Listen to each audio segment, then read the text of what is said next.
ഇന്ന് നമ്മൾ ഡിസ്കസ് ചെയ്യാൻ പോകുന്നത് ഡൈവേഴ്സിറ്റി ഓഫ് ഗട്ട് ബാക്ടീരിയ എന്ന് പറയുന്നൊരു വിഷയത്തെക്കുറിച്ചാണ്. ശരിക്കും പറഞ്ഞാൽ ഈ ഒരു വിഷയം നമുക്ക് എല്ലാവർക്കും ഇത് മനസ്സിലാവണമെന്ന് നിർബന്ധമില്ല. എന്നാലും മനസ്സിലാവുന്ന രീതിയിൽ ഞാൻ പറയാം ഇതിൻ്റെ ഇമ്പോർട്ടൻസ് എന്താണെന്നുള്ളത്. ഇത് അത്രയും ഇമ്പോർട്ടൻ്റ് ആയിട്ടുള്ള ഒരു കാര്യമാണ്. പല പല പല ആൾക്കാർ കറക്റ്റായിട്ട് അളവിലുണ്ടെങ്കിൽ മാത്രമേ ആ ഒരു നാട്ടിൽ കറക്റ്റായിട്ട് രീതികൾ പോകത്തുള്ളൂ. പക്ഷേ ഈ പറയുന്ന ഗട്ട് മൈക്രോബിൽ ഇപ്പം ചികിത്സ ഇല്ല എന്ന് തന്നെ പറയാം. ഈ ഓട്ടോ ഇമ്മ്യൂൺ ഡിസോർഡേഴ്സ് ആവശ്യം പോലുണ്ട്. മരുന്നായിട്ട് തന്നെ ഇത് കഴിക്കുക. ഇതേപോലെ തന്നെ വൈകുന്നേരം രാവിലെയും വൈകിട്ട് ഇങ്ങനൊരു കാര്യം ഒരു 5 ദിവസം ചെയ്യുമ്പോൾ തന്നെ കുടലിലുള്ള ഒത്തിരിയേറെ കണ്ടീഷൻസ് നമുക്ക് ക്ലിയർ ആക്കി എടുക്കാൻ പറ്റും. Hello everyone, I doctor Manoj Johnson, lifestyle physician, John Marian hospital, Pala. ഇന്ന് നമ്മൾ ഡിസ്കസ് ചെയ്യാൻ പോകുന്നത് ഡൈവേഴ്സിറ്റി ഓഫ് ഗട്ട് ബാക്ടീരിയ എന്ന് പറയുന്നൊരു വിഷയത്തെക്കുറിച്ചാണ്. ശരിക്കും പറഞ്ഞാൽ ഈ ഒരു വിഷയം നമുക്ക് എല്ലാവർക്കും ഇത് മനസ്സിലാവണമെന്ന് നിർബന്ധമില്ല. എന്നാലും മനസ്സിലാവുന്ന രീതിയിൽ ഞാൻ പറയാം ഇതിൻ്റെ ഇമ്പോർട്ടൻസ് എന്താണെന്നുള്ളത്. ഇത് അത്രയും ഇമ്പോർട്ടൻ്റ് ആയിട്ടുള്ള ഒരു കാര്യമാണ് നമ്മുടെ ആരോഗ്യമായിട്ട് ബന്ധപ്പെട്ട്. പക്ഷേ ഭൂരിഭാഗ സാഹചര്യങ്ങളിലും ഈ ഒരു ഭാഗമല്ല കൂടുതലും ഈ ചികിത്സയുടെ ഭാഗമായിട്ട് അല്ലെങ്കിൽ നമ്മുടെ ആരോഗ്യം മെയിൻറ്റെയിൻ ചെയ്യാനായിട്ട് നോക്കുന്നത്. വേറെ കുറേ മരുന്നുകളും ചികിത്സകളും കുറേ കാഴ്ചപ്പാടുകളും വിശ്വാസങ്ങളുമായിട്ടാണ് ഭൂരിഭാഗം പോകുന്നത്. അപ്പോൾ ഇതിൻ്റെ ഒരു റൂട്ട് കോസ് റിയാലിറ്റി എന്താണെന്നുള്ളതാണ് ഞാൻ പറയാൻ വന്നത്. എന്തിനാണ് നമുക്ക് റിപ്പീറ്റഡ് ആയിട്ടുള്ള ബുദ്ധിമുട്ടുകൾ വരുന്നത്, മരുന്നുകൾ കഴിച്ചാലും മാറാത്തത്, എപ്പോഴും ഒരു ക്ഷീണം ഉണ്ടാകുന്നത്, ഫുഡ് കഴിച്ച് കഴിഞ്ഞിട്ട് നമുക്ക് കടക്കണമെന്നൊരു തോന്നൽ വരുന്നത്, വല്ലാതെ മുടികൊഴിച്ചിലുണ്ടാകുന്നത്, ആങ്സൈറ്റി ലെവൽ കൂടുന്നത്, ഡിപ്രഷൻ ഉണ്ടാകുന്നത്, അതേപോലെ മോഷൻ ക്ലിയർ അല്ലാത്തൊരു അവസ്ഥ വരുന്നത്, സ്കിന്ന് വളരെ ഡ്രൈ ആകുന്നത്, റിങ്കിൾസ് ഉണ്ടാകുന്നത്, പെട്ടെന്ന് പ്രായമാകുന്നത്, ഇങ്ങനത്തെ പലതരം ബുദ്ധിമുട്ടുകൾ നമുക്ക് വരുന്നുണ്ട് എന്നുണ്ടെങ്കിൽ അതിന് റൂട്ട് കോസ് ആയിട്ട് പറയാനുള്ള കുറച്ച് കാര്യങ്ങളാണ്. അതിനകത്താണ് നമ്മൾ ഈ പറയുന്ന ഗട്ട് ബാക്ടീരിയ വരുന്നത്. അപ്പോൾ ഈ ഗട്ട് ബാക്ടീരിയ എന്ന് പറയുന്നത് നമുക്കറിയാം ഗട്ട് മൈക്രോബയോട്ട എന്നാണ് പറയുന്നത്. പക്ഷേ അതിനകത്ത് ബാക്ടീരിയ, ഫംഗസ്, വൈറസ്, ഈസ്റ്റ് എന്ന് പറഞ്ഞ പല ടൈപ്പ് മൈക്രോബയോട്ടാസ് ഉണ്ട്. പക്ഷേ നമ്മൾ ഏറ്റവും കൂടുതൽ ഫോക്കസ് ചെയ്യുന്ന പറഞ്ഞാൽ അതിനകത്ത് ബാക്ടീരിയൽ റിലേറ്റഡ് ആയതുകൊണ്ടാണ് ഈ സ്ലൈഡിൽ നമ്മൾ ഈ വീഡിയോയിൽ നമ്മൾ ബാക്ടീരിയയുമായിട്ട് ബന്ധപ്പെട്ട കാര്യങ്ങളാണ് ചെയ്യുന്നത്. അത് ഇതേപോലെ കുടലിൽ തന്നെ പലതരം ടൈപ്പുകളിലുള്ള ബാക്ടീരിയകളുണ്ട്. ഇതിപ്പോൾ ഫ്യൂസ ബാക്ടീരിയ, പ്രോട്ടിയ ബാക്ടീരിയ, ആക്ടിനോ ബാക്ടീരിയ എന്നൊക്കെ പറഞ്ഞാൽ പല ടൈപ്പ് ബാക്ടീരിയകളുടെ ഗ്രൂപ്പുകളാണ് നമ്മുടെ കുടലിൽ ഉള്ളത്. ഇതൊക്കെ നമുക്ക് എല്ലാവർക്കും അറിയണമെന്നില്ല, ഇത് റിസർച്ച് സബ്ജക്റ്റാണ്. എന്നാലും ജസ്റ്റ് മനസ്സിലാകാൻ വേണ്ടി ഞാനിത് പറഞ്ഞതേ ഉള്ളൂ. ഇത്രയും വെറൈറ്റി ആയിട്ടുള്ള ബാക്ടീരിയൽ ടൈപ്പുകൾ നമ്മുടെ കുടലിലുണ്ട്. എന്താണ് ഇതിൻ്റെ ഇമ്പോർട്ടൻസ്? ശരിക്കും പറഞ്ഞാൽ നമുക്ക് മനസ്സിലാകുന്ന രീതിയിൽ ഞാൻ പറയാം. ഇപ്പം നമ്മുടെ ഒരു നാട്ടിൽ, ഇപ്പം എൻ്റെ നാട് പാല ആയതുകൊണ്ട് പാലയിൽ ഞാൻ പറയാം. ഇപ്പോൾ പാല എന്ന് പറയുമ്പോൾ അവിടെ കച്ചവടം നടത്താൻ ആൾക്കാർ വേണം. ഇത് അതായത് തുണിക്കട നടത്തിയാൽ തുണി വാങ്ങിക്കാനായിട്ടുള്ള ആൾക്കാർ വേണം. അതേപോലെ തന്നെ അവിടെ അതൊരു മുനിസിപ്പാലിറ്റി ഏരിയയാണ്. അപ്പോൾ അവിടെ ഒരു ചെയർമാൻ ആവശ്യമാണ്. അതേപോലെ ഭരിക്കാനുള്ള ആൾക്കാർ ആവശ്യമാണ്. ഒരു MLA ആവശ്യമാണ്. പിന്നെ ആശുപത്രികൾ ആവശ്യമാണ്. അതായത് നമ്മുടെ നാട് ക്ലീൻ ആക്കാനായിട്ടുള്ള ക്ലീനിങ് PWD ഡിപ്പാർട്ട്മെൻറ്റ് ആവശ്യമാണ്. പോലീസ് ഡിപ്പാർട്ട്മെൻറ്റ് ആവശ്യമാണ്. ഡോക്ടർമാർ ആവശ്യമാണ്. ഒത്തിരിയേറെ, അതായത് ഒരു മെയിൻ സ്ഥലത്ത് ഇത്രയും ടൈപ്പ് ആൾക്കാർ വേണം. ഇതിനകത്ത് ഇപ്പം പോലീസ് ഡിപ്പാർട്ട്മെൻറ്റ് ഇല്ല എന്ന് വെച്ചോ, ആ നാടിൻ്റെ അവസ്ഥ എന്താവും? ഭരിക്കാനുള്ള ആൾക്കാരില്ലെന്ന് വെച്ചോ, ആ നാടിൻ്റെ അവസ്ഥ എന്താവും? തുണി മേടിക്കാനുള്ളത് പക്ഷേ വിൽക്കാനുള്ള കടകളില്ലാന്ന് വെച്ചാൽ ഒന്ന് ആലോചിച്ച് നോക്കിക്കേ. അപ്പം രോഗികൾ ആവശ്യം പോലെ ഉണ്ട്, ആശുപത്രി ഇല്ലെങ്കിൽ ഒന്ന് ആലോചിച്ച് നോക്കിക്കേ. അപ്പോൾ ഒന്നും കുറഞ്ഞും കൂടിയും ഇരിക്കാൻ പാടില്ല. എല്ലാം ഒരു പ്രൊപ്പോസൽ ഇരുന്നെങ്കിൽ മാത്രമേ ആ നാട് നല്ല രീതിയിൽ പോകത്തുള്ളൂ. ഇതേപോലെയാണ് കുടലിൻ്റെ കാര്യം. കുടലിനകത്ത് ഓരോരോ ജോലി ചെയ്യാൻ, ഓരോരോ കാര്യങ്ങൾ ചെയ്യാനായിട്ട് ഓരോ ടൈപ്പ് ബാക്ടീരിയകൾ ആവശ്യമാണ്. അപ്പോൾ ഇതെല്ലാം ഈ കൂടുതൽ ഡൈവേഴ്സിറ്റി ഉണ്ടെങ്കിൽ മാത്രമേ നമുക്ക് ആരോഗ്യം എന്ന് പറയുന്നൊരു കാര്യം നടക്കത്തുള്ളൂ. ഇല്ലെങ്കിൽ ഏതെങ്കിലും ഒരു അളവ് കുറഞ്ഞു കഴിഞ്ഞാൽ, ഏതെങ്കിലും ഒരു അളവ് കൂടിക്കഴിഞ്ഞാൽ അതായിരിക്കും ഏറ്റവും കൂടുതൽ ആരോഗ്യ പ്രശ്നം ഉണ്ടാക്കുന്നത്. അപ്പം നമ്മളിത് പറയുന്ന കാര്യം എന്ന് വെച്ചാൽ എന്തൊക്കെയാണ് ഇതിൻ്റെ ഫങ്ഷൻസ് വളരെ സിമ്പിളായിട്ടുള്ള കാര്യമാണ്. ആദ്യം എന്ന് പറയുന്നത് നമ്മളൊരു ഫുഡ് കഴിച്ചു കഴിഞ്ഞാൽ ഈ ഫുഡിനകത്തുള്ള പോഷകങ്ങളെ വലിച്ചെടുക്കാനും ഉപയോഗപ്പെടുത്താനും പല കാര്യങ്ങൾക്ക് വേണ്ടിയിട്ട് ട്രാൻസ്പോർട്ട് ചെയ്യാനൊക്കെ ഹെൽപ്പ് ചെയ്യുന്ന ഒരു ഫങ്ഷൻ നമ്മുടെ ഈ ബാക്ടീരിയ ചെയ്യുന്നതാണ്. രണ്ടാമത്തത് ഫുഡ് മെറ്റബോളിസം, അതായത് നമ്മുടെ ദഹനമെല്ലാം കഴിഞ്ഞേച്ച് ഇതൊരു മലമായിട്ട് കൺവേർട്ടായിട്ട് പുറത്തേക്ക് കളയാനായിട്ട് ഹെൽപ്പ് ചെയ്യുന്നതും ബാക്ടീരിയയാണ്. അതായത് ഒരു ഭക്ഷണം ഉപയോഗപ്പെടുത്തണമെന്നുണ്ടെങ്കിൽ, അത് പുറത്തേക്ക് കളയണമെന്നുണ്ടെങ്കിൽ ഈ ഗട്ട് ബാക്ടീരിയസ് എപ്പോഴും ആവശ്യമാണ്. അതേപോലെ തന്നെ നമ്മുടെ അതായത് നമ്മുടെ കുടലിലെ സ്ട്രക്ചറുണ്ട്, ആ സ്ട്രക്ചറിനെ അത് പ്രോപ്പറായിട്ട് മെയിൻറ്റെയിൻ ചെയ്യാനും ലീക്കി കട്ട് ഉണ്ടാവാതിരിക്കാനും ആ ഒരു പ്രൊട്ടക്റ്റീവ്നെസ് മെയിൻറ്റെയിൻ ചെയ്യാനായിട്ട് ബാക്ടീരിയകൾ ആവശ്യമാണ്.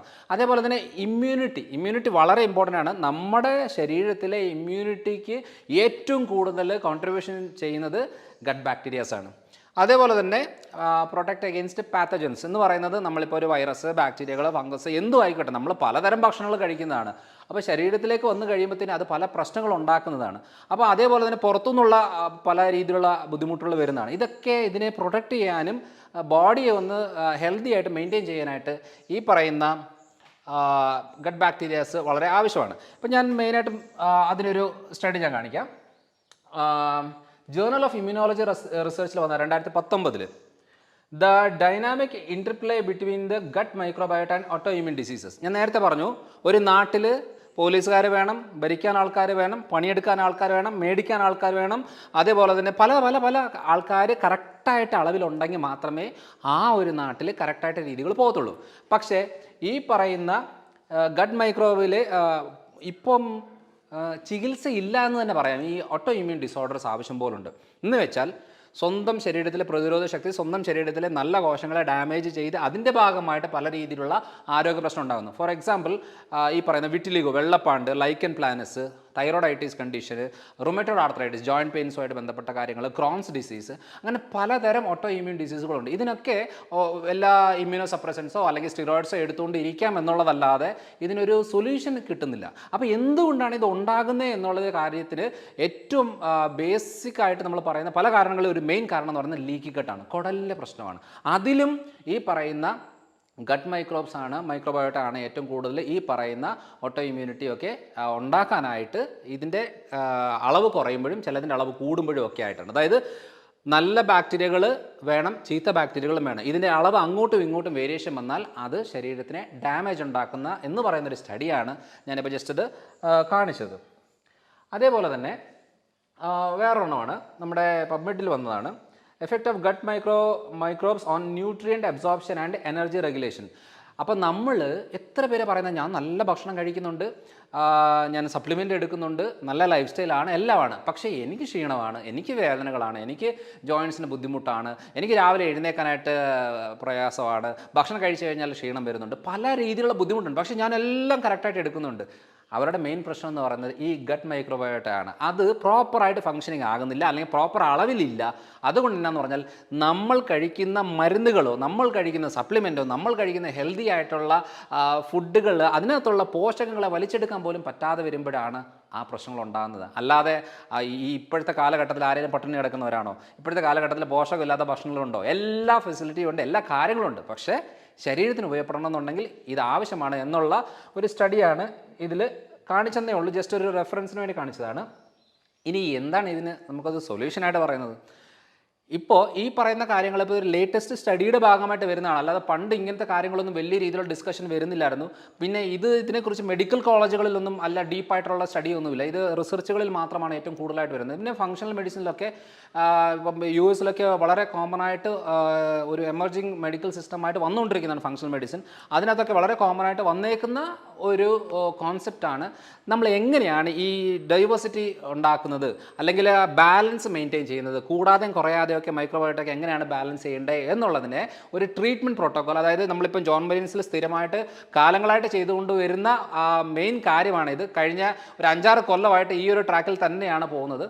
പല രീതിയിലുള്ള കാര്യങ്ങൾ നമ്മൾ ഫോക്കസ് ചെയ്തു. ആദ്യം നമ്മൾ ഡയബറ്റിക് ഫോക്കസ് ചെയ്തു, വെയിറ്റ് കുറയ്ക്കാനുള്ള കാര്യങ്ങൾ നോക്കി, തൈറോയ്ഡ് റിലേറ്റഡ് ആയിട്ടുള്ള പ്രശ്നങ്ങളെ ട്രീറ്റ് ചെയ്യാൻ നോക്കി, സ്കിൻ റിലേറ്റഡ് നോക്കി, അതേപോലെ തന്നെ ഇൻഫ്ലമേഷൻ, ശരീരം മൊത്തം വേദനയുള്ള കണ്ടീഷൻ, ജോയിൻറ്റ് പെയിൻസ്, ഇങ്ങനെ വെരിക്കോസ് അൾസർ, ഡയബറ്റിക് ഫുഡ്, ഇങ്ങനത്തെ പല കേസുകൾ ട്രീറ്റ് ചെയ്ത് വന്നപ്പോൾ ഞങ്ങൾക്ക് മനസ്സിലായ ഒരു സത്യാവസ്ഥ എന്ന് വെച്ചാൽ ഒരു 80% ഗട്ട് ട്രീറ്റ് ചെയ്ത് ക്ലിയർ ആക്കി കഴിഞ്ഞാൽ ഇങ്ങനത്തെ ഒരു 80% പ്രശ്നങ്ങളും പെട്ടെന്ന് ക്ലിയർ ആകുന്നുണ്ട്.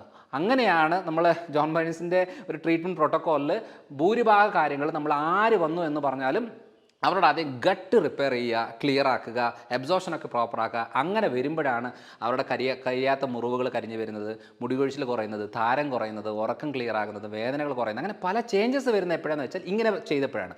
അപ്പോൾ അതിൻ്റെ ഭാഗമായിട്ട് നമ്മളൊരു പ്രോട്ടോക്കോൾ ചെയ്തു. ആ പ്രോട്ടോക്കോളാണ് ഈ പറയുന്ന പ്രോബയോട്ടിക്, പ്രീബയോട്ടിക്, പോസ്റ്റ് ബയോട്ടിക് എന്ന് പറയുന്നൊരു കോമ്പിനേഷനാണ്. ഇത് എന്താണ് പ്രോബയോട്ടിക്, എന്താണ് പ്രീബയോട്ടിക് എന്നുള്ളത് നമ്മൾ പല വീഡിയോകളിൽ പറഞ്ഞിട്ടുണ്ട്. എന്തായാലും റഫായിട്ട് ഞാൻ പറയാം. ഈ പറയുന്ന കുടലിലെ ഹെൽത്ത് മെയിൻറ്റെയിൻ ചെയ്യാനായിട്ട് നമുക്ക് പ്രോബയോട്ടിക്, പ്രീബയോട്ടിക് ആവശ്യമാണ്. അപ്പം പ്രോബയോട്ടിക് എന്ന് പറഞ്ഞാൽ ഹെൽത്തി ബാക്ടീരിയാസ് നമ്മളെ ഇപ്പം ഫെർമെൻറ്റഡ് ആയിട്ടുള്ള ഫുഡുകളിലും ഇതിലെല്ലാം ഉണ്ട്. അപ്പോൾ ഏതൊക്കെയാണെന്നുള്ളത് ഞാൻ പറയാം. ഇത് പ്രീബയോട്ടിക് ആണ്. അപ്പോൾ പ്രീബയോട്ടിക് എന്ന് പറഞ്ഞാൽ പ്രോബയോട്ടിക് ഞാൻ നെക്സ്റ്റ് പറയാം. പ്രീബയോട്ടിക്കിൻ്റെ പ്രത്യേകത എന്ന് വെച്ചാൽ ഇപ്പോൾ ശ്രദ്ധിച്ചിട്ടുണ്ടോ, നമ്മളിപ്പോൾ ഒരു അമ്മ, അതായത് ഒരു പ്രഗ്നൻ്റ് ലേഡി ഡെലിവറിക്ക് ശേഷം ഒരു അമ്മയാകുന്നു, ബ്രസ്റ്റ് മിൽക്ക് ഉണ്ടാകുന്നു. ആ ബ്രസ്റ്റ് മിൽക്ക് കുഞ്ഞിന് ഭക്ഷണമായിട്ട് കൊടുക്കുന്നു. അപ്പോൾ അറിയേണ്ട കാര്യം, ഒരു നോർമൽ ഡെലിവറി രീതിയിൽ ബർത്ത് കനാൽ വഴി, വെജനൽ കനാൽ വഴി വരുമ്പോൾ ഈ ബാക്ടീരിയകൾ ഉള്ളിലേക്ക് കയറും. ഇത് കുടലിൽ ഉണ്ട്. അതിന് വേണ്ടുന്ന ഫുഡും ആ കുടലിന് ആവശ്യമുള്ള മെയിനായിട്ട് ഫുഡായാണ് പ്രീബയോട്ടിക് എന്ന് പറഞ്ഞത്. അത് പ്രകൃതി നൽകുന്നത് എങ്ങനെയാണെന്ന് വെച്ചാൽ പാലിലൂടെ, അമ്മയുടെ മുലപ്പാലിലൂടെയാണ്. അതിനകത്ത് ആകെയുള്ള 2-3 കോമ്പിനേഷനാണ്. അതിനകത്ത് മെയിൻ കോമ്പിനേഷൻ മെയിനായിട്ട് വരുന്നത് പ്രീബയോട്ടിക് ആണ്. പിന്നെ വരുന്നത് ഫാറ്റാണ്. അതായത് ഒരെണ്ണം കുടലിലേക്കുള്ള ഫുഡും ഒരെണ്ണം ബ്രെയിനിലേക്കുള്ള ഫുഡുമാണ്. കൊളസ്ട്രോൾ എപ്പോഴും, ഫാറ്റ് എപ്പോഴും ബ്രെയിനിലേക്കുള്ളൊരു ഫുഡാണ്. അപ്പോൾ ഈ 2 കാര്യങ്ങളാണ് പ്രൊട്ടക്റ്റ് ചെയ്യാനായിട്ടാണ് ബോഡി, നേച്ചർ ഓൾറെഡി ഇങ്ങനൊരു രീതിയിലേക്ക് ആക്കി വെച്ചേക്കുന്നത്. അത് ആ സമയത്ത് പിന്നെ ഒരു 2-2.5 വയസ്സൊക്കെ കഴിയുമ്പോഴത്തേന് പിന്നെ ആ ഒരു ബ്രസ്റ്റ് മിൽക്ക് കാര്യങ്ങളൊക്കെ മാറി നോർമൽ ഡയറ്റിലേക്ക് വന്ന് പിന്നെ വരുമ്പോൾ പിന്നെ നമുക്ക് എവിടെയാണ് പ്രീബയോട്ടിക് ഉള്ളത്? അത് നമ്മൾ അറിയേണ്ട കാര്യം. ഏറ്റവും കൂടുതൽ ഈ വഴുവഴുപ്പുള്ള ഭക്ഷണ സാധനങ്ങളിലൊക്കെ പ്രീബയോട്ടിക് ഉണ്ട്. നിങ്ങൾ ശ്രദ്ധിച്ചില്ലേ? ഈ വെണ്ടയ്ക്കൊക്കെ ഇത് വഴുവഴുപ്പുണ്ട്. അതേപോലെ തന്നെ ഈ കസ്കസ് എന്ന് പറയുന്ന ഇതില്ല, നമ്മൾ ജ്യൂസിലൊക്കെ ഇട്ട് കുടിക്കുന്നത്, അതിന് വഴുവഴുപ്പുണ്ട്. അതേപോലെ തന്നെ നമ്മുടെ ഈ മുരിങ്ങക്കോലിൻ്റെ ഉള്ളിലുള്ള പൾപ്പില്ലേ, അതെല്ലാം നല്ല പ്രീബയോട്ടിക് ആണ്. പിന്നെ നമ്മുടെ ചെറിയ ഉള്ളി എന്ന് പറയുന്നത് അതും പ്രീബയോട്ടിക് ആണ്. പിന്നെ നമ്മുടെ വാഴക്കൂമ്പ് എന്നൊക്കെ പറയില്ലേ, അതും പ്രീബയോട്ടിക് ആണ്. പല ടൈപ്പ് പ്രീബയോട്ടിക്സ് നമ്മുടെ ചുറ്റിനും തന്നെ ഉണ്ട്. അപ്പോൾ ഈ പറയുന്ന പ്രീബയോട്ടിക്കുകളൊക്കെ ഉൾപ്പെടുത്തി കഴിക്കുകയാണെന്നുണ്ടെങ്കിൽ നമ്മുടെ ഗട്ട് ബാക്ടീരിയകൾക്കുള്ള മെയിൻ ഫുഡാണ്. ഗട്ട് ഹെൽത്ത് ഇമ്പ്രൂവ് ചെയ്യാനായിട്ട് ഏറ്റവും കൂടുതൽ ഹെൽപ്പ് ചെയ്യുന്നത്. ഇങ്ങനത്തെ കാര്യങ്ങൾ ഉൾപ്പെടുത്തിക്കൊണ്ട് വേണം നമ്മുടെ ഡയറ്റിൽ നമ്മൾ ഓരോ ദിവസവും എടുക്കാനായിട്ട്. ഇനിയുള്ള കാര്യം എന്ന് പറയുന്നത് പ്രോബയോട്ടിക് നമുക്ക് എല്ലാവർക്കും അറിയാം. ഫെർമെൻറ്റ് ചെയ്തത്, പുളിപ്പിച്ചെടുക്കുന്ന എല്ലാ ഇതിലും പ്രോബയോട്ടിക് ഉണ്ട്. പക്ഷേ അച്ചാർ എന്ന് പറയുന്നത് ഒരു ഫെർമെൻറ്റ് ചെയ്യുന്നതാണ്. എന്നാലും അതൊരു ഹെൽത്തി ആയിട്ട് നമുക്ക് പറയാൻ പറ്റത്തില്ല. കാരണം അതിനകത്ത് ഹൈ സോൾട്ടും കൂടെ അടങ്ങിയത് കൊണ്ട് അതത്ര ഹെൽത്തി അല്ല. എന്നാലും കുറച്ച് കഴിക്കുന്നതുകൊണ്ട് വലിയ കുഴപ്പമില്ല. പിന്നെ കിംചി എന്നൊക്കെ പറയും. അതേപോലെ തന്നെ നമ്മുടെ ഏതെങ്കിലും, ഇപ്പം ഫോർ എക്സാമ്പിൾ നമ്മളിപ്പോൾ ഒരു എന്താ പറയുക, വിനാഗിരിയിൽ ഇട്ട് വെക്കുന്ന സംഭവങ്ങളാണെങ്കിലും ഓക്കെയാണ്. ഈ ക്യാരറ്റും കാര്യങ്ങളെല്ലാം വെച്ചിട്ട് ഫെർമെൻറ്റ് ചെയ്തെടുക്കുന്നത് നല്ലൊരു ഓപ്ഷനാണ്. പിന്നെ ഞാനൊരു വീഡിയോയിൽ പറഞ്ഞിട്ടുണ്ട്, ഈ ശർക്കരയും അലോവേറയും കോമ്പിനേഷനായിട്ട് 7 ദിവസത്തിൽ വെക്കുന്ന ആ ഒരു മെത്തേഡ് ഞാൻ രണ്ടാമത് റിപ്പീറ്റ് ചെയ്യുന്നില്ല. അത് ഓൾറെഡി വീഡിയോ ആയിട്ട് ഉള്ളത് കൊണ്ട് അത് റിപ്പീറ്റ് ചെയ്യുന്നില്ല. ഇങ്ങനത്തെ പല കാര്യം, അതായത് ദോശ, ഇഡ്ഡലി എല്ലാം ഫെർമെൻറ്റഡ് ആണ്. അപ്പോൾ ഈ ഫെർമെൻറ്റഡ് ആയിട്ടുള്ള ഭക്ഷണങ്ങളിലെല്ലാം പ്രോബയോട്ടിക് ഉണ്ട്. അത് നമ്മുടെ പിന്നെ ഈ പഴങ്കഞ്ഞി വളരെ നല്ലൊരു ഓപ്ഷനാണ്. അപ്പം ഞാനിപ്പം നമ്മുടെ ജോൺ മറീൻസിൽ വരുന്ന ആൾക്കാരിൽ സിവിയർ ആയിട്ടുള്ള ബ്ലോട്ടിങ്, വയറിന് പ്രശ്നമുള്ളവർക്ക് നമ്മൾ പറയുന്നുണ്ട്, ഇത് പ്രോബയോട്ടിക് ക്യാപ്സ്യൂളാണ്. ഇത് നിങ്ങൾ രാത്രി കഞ്ഞി നമ്മൾ തിളപ്പിച്ച് കഴിഞ്ഞേച്ച് നമ്മൾ ഫ്രിഡ്ജിൽ വെക്കുന്നതിന് മുമ്പ് ഒരു തവിയെടുത്ത് ഒരു പാത്രത്തിൽ ഇട്ട് ജസ്റ്റ് ഒന്ന് തിളപ്പിക്കുക. എന്നിട്ട് അത് മാറ്റി വെക്കുക. അപ്പോൾ ഒരു അരമണിക്കൂർ കൊണ്ട് ഇത് തണുത്ത് വരും. അതിനകത്തേക്ക് നമ്മൾ ഈ തരുന്ന പ്രോബയോട്ടിക്കിൻ്റെ ക്യാപ്സ്യൂളുണ്ട്, അതിന് ഗാസ്ട്രോബയോ എന്ന് പറയുന്നത്, അത് ഇട്ട് വെക്കുക. എന്നിട്ട് ഇത് നേരെ പിറ്റേ ദിവസം രാവിലെ ബ്രേക്ക്ഫാസ്റ്റ് എന്ന രീതിയിൽ ഇതും കുറച്ച് തോരനായിട്ടോ വെജിറ്റബിൾസോ അല്ലെങ്കിൽ എന്തെങ്കിലും ചേർത്തുകൊണ്ട് ഇത് ഇത് മരുന്നായിട്ട് തന്നെ ഇത് കഴിക്കുക. ഇതേപോലെ തന്നെ വൈകുന്നേരം, രാവിലെയും വൈകിട്ട് ഇങ്ങനൊരു കാര്യം ഒരു 5 ദിവസം ചെയ്യുമ്പോൾ തന്നെ കുടലിലുള്ള ഒത്തിരിയേറെ കണ്ടീഷൻസ് നമുക്ക് ക്ലിയർ ആക്കി എടുക്കാൻ പറ്റും. അതാണ് നമ്മൾ മെയിനായിട്ടും ഉദ്ദേശിക്കുന്നത്. അപ്പം ഇത്രയും കാര്യങ്ങളാണ് നമ്മൾ എന്താ പറയുക, ഈ കുടലിലെ ബാക്ടീരിയകളുടെ എണ്ണം കുറയാതെയും ചിലത് കൂടുന്നുള്ളത് കൺട്രോൾ നിർത്താനും കുറയുന്നുള്ളതിനെ ബാലൻസ് ചെയ്യാനൊക്കെ ആയിട്ട് നമുക്ക് പ്രോബയോട്ടിക് ആവശ്യമാണ്, പ്രീബയോട്ടിക് ആവശ്യമാണ്.